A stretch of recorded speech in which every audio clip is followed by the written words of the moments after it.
আসসালামু আলাইকুম। তোমাকে একটা ত্রুটি ব্যাগ একটা আমরা আমরা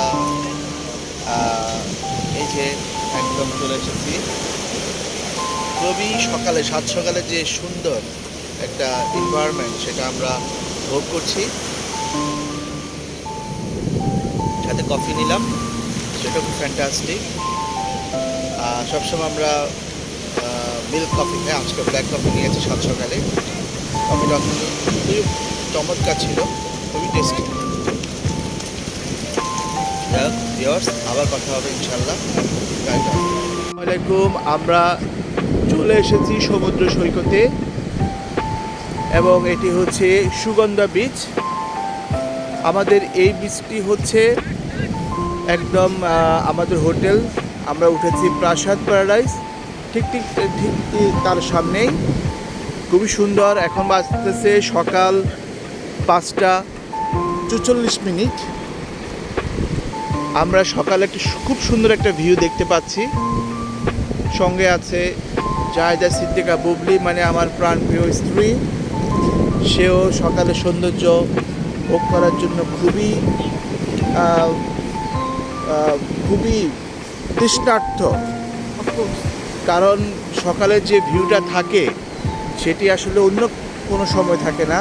কারণ অন্য সময় আমরা রোদ পাই, তারপর খুব গরম, হিউমিডিটি, সমুদ্রের আওয়াজ শোনা যায় না। যে গর্জন, এই গর্জনটুকু আপনি শুনতে পাবেন যে আপনি সকালেই এবং অনেক রাতে শুনতে পাবেন।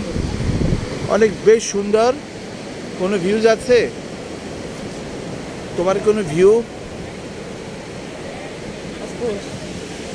সকালে ফজর নামাজ পড়ার পরে আলহামদুলিল্লাহ কক্সবাজারে এইভাবে সুগন্ধা বিচে আসতে পারাতে আল্লাহকে থ্যাঙ্কস। কারণ কালকে প্রচুর জার্নি করেছি, প্রচুর ঘোরাঘুরি করেছি, কিন্তু আমার মনে হলো যে ফজরের পরে একটা যে সৌন্দর্য, আল্লাহ রাব্বুল আলামিনের প্রত্যেকটা ওয়াক্ত নামাজের সাথে আমাদের এই প্রকৃতির পরিবেশের সৌন্দর্যই আলাদা। সো যারা ফজর নামাজ পড়ে তারা স্পেশাল বেনিফিট পাবে। যারা এসেছে, আপনারা যারা সকালবেলা ঘুমায় থাকেন তারা এই দৃশ্য দেখতে পাবেন না, কিন্তু নামাজ পড়ে সোজাসুজি চলে আসবে। এই সৌন্দর্য অন্যরকম। সুবহানাল্লাহ, তাআলা আল্লাহকে অনেক অনেক ধন্যবাদ। আল্লাহ রাব্বুল আলামিন এত সুন্দর এই পৃথিবীটাকে বানাচ্ছে। আমাদের এই সমুদ্রটা, কক্সবাজারটা আমাদের বাংলাদেশের জন্য অনেক বড় একটা নিয়ামত এবং অত্যন্ত হেলদি একটা ওয়েদার এখন মনে হচ্ছে সকালবেলা। অন্য সময় দেখা যাচ্ছে দিনে এত বেশি লোকজন থাকে যে এই যে একটা স্বাস্থ্যকর ওয়েদার সেটা আর আমাদের মাথায় থাকে না। পানিগুলো ঘোলা লাগে, সাউন্ড শুনি না, লোকজন তাদের বিভিন্ন অ্যাক্টিভিটি করতে ব্যস্ত থাকে। কিন্তু এখন শুনশান, এই যে একটা সুন্দর বাতাস, এতটা সুন্দর নির্মল বাতাস। এখন কার্বন ডাইঅক্সাইডও কম, প্রচুর অক্সিজেন, মনে হয় যেন বুক ভরে শ্বাস নিই। সবাইকে অনেক ধন্যবাদ। Bye, tata.